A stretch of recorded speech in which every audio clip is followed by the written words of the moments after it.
Diobass TV dañu wax ak Diobass. Révérend Abbé Epiphane, directeur de la Caritas de Thiès, chers membres de la Caritas diocésaine de Thiès, chères autorités, les imams, les chefs de village, les chefs de quartier, chers invités, auguste assemblée, bonjour. Je m'appelle André Bernard Simerio. Je suis enseignant à l'UCAO Thiès. Je suis aussi le secrétaire du conseil pastoral de la paroisse Saint-Augustin de Baba. Vous allez m'excuser, je suis à cheval entre deux réunions et je dois, après la présentation, rejoindre de l'autre côté pour après revenir ici.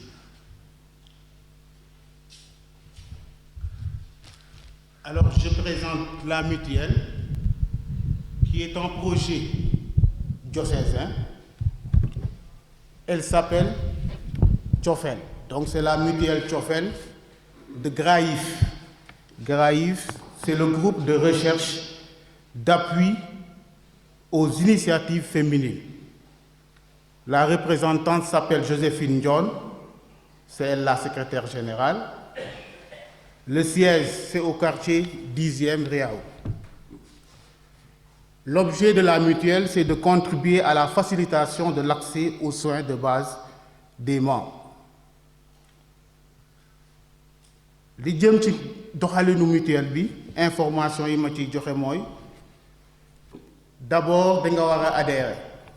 L'adhésion, c'est à 1000 francs le carnet.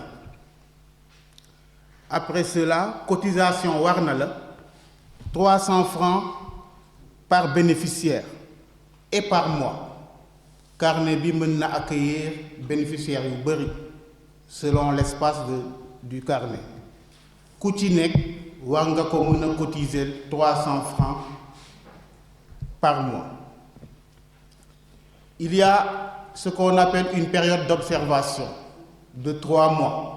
Maanaam boo ci xesee bindu mënoo jëfandiku carnet bi fii ba 3 mois te nga nekk en règle. C'est ça la période d'observation. Da ngay inscrire commencer di cotiser fii ba 3 mois doo ko mën a utiliser. Une fois que cette période est épuisée di nga ko mën a jëfandikoo.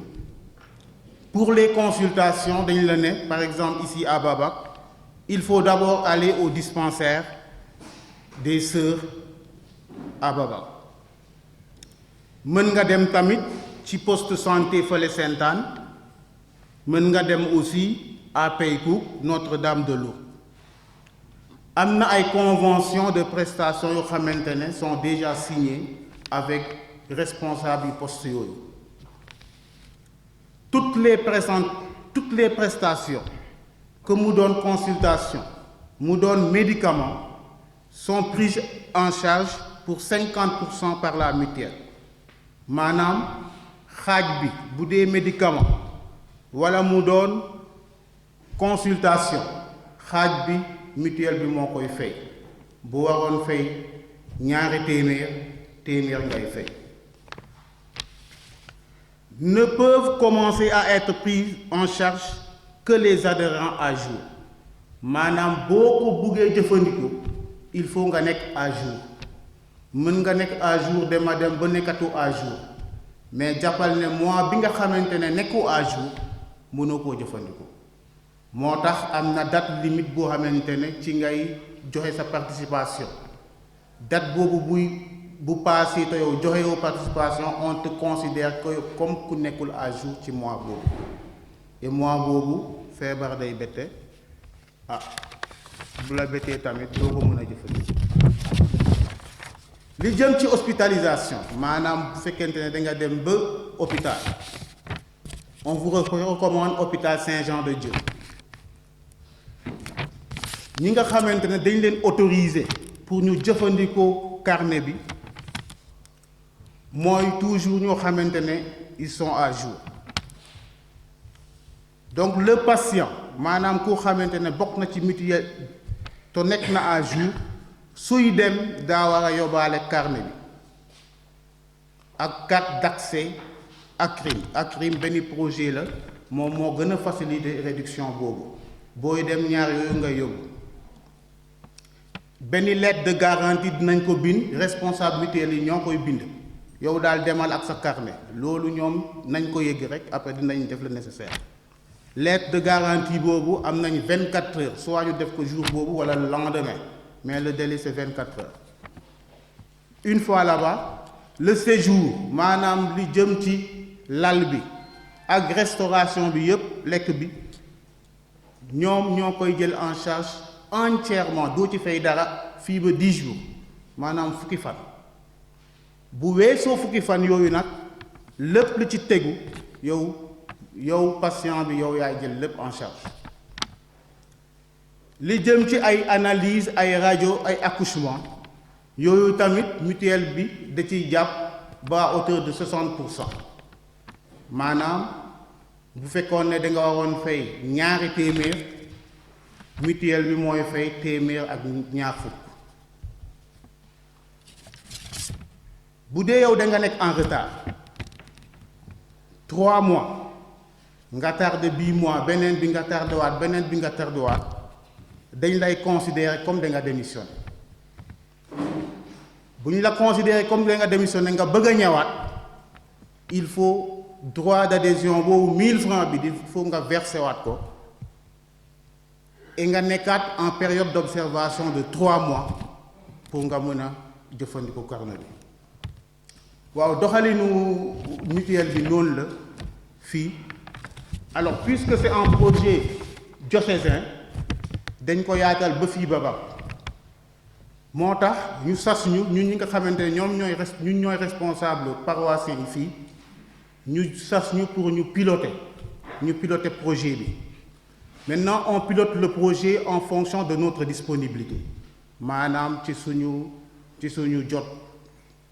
ça dépend moo tax dañoo éliroon ay délégués ñuy def à tour de rôle ñu annoncer tel jour dina am ay dina am adhésion ku bëgg adhésion mën nga dem Kër Labé ku bëgg tamit cotisation mën nga dem Kër Labé di nga fa fekk nit dem ba même curé bi sax dañ ko ci dugal puisque peut-être nit ñi amuñu jot curé baa ngi fi.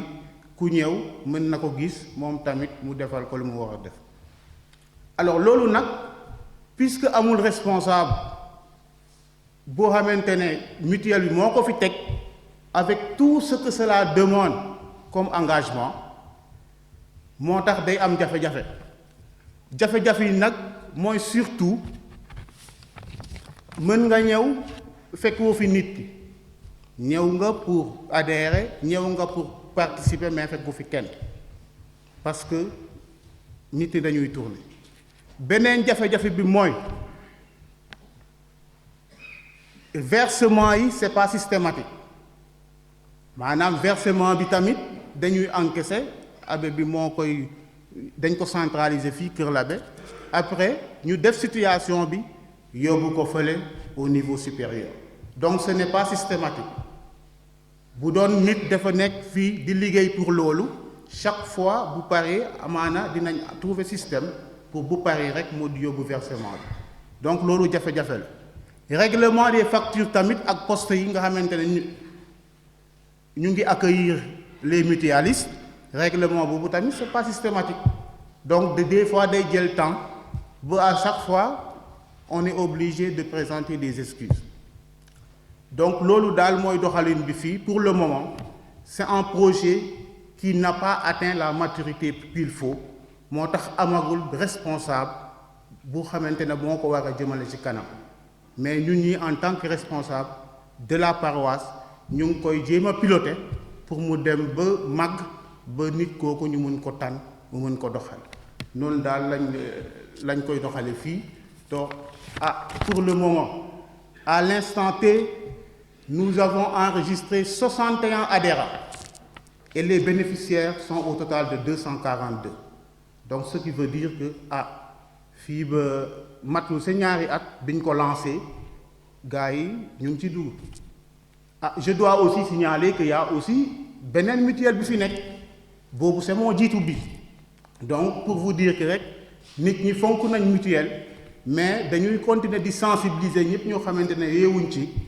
am na ñoo xamante ne bokk nañ fële bokk nañ fële ak bokk nañ fii ñaari mutuelle yi lépp lañu bokk donc moo tax ba bëgg a wax rek fii moom il y a vraiment un travail qui se fait et les populations méritent d'être encouragées dans ce sens-là pour ñu mën a relever défi soins sanitaires yi loolu daal laa bëggoon partager ak yéen maa ngi ci jégalu bu fekkente ne wax ji ñagas na ngeen comprendre ne séeréer bu mënul olof mooy jéem a débrouiller merci beaucoup. Diobass Info TV, Namdoua ak Diobass.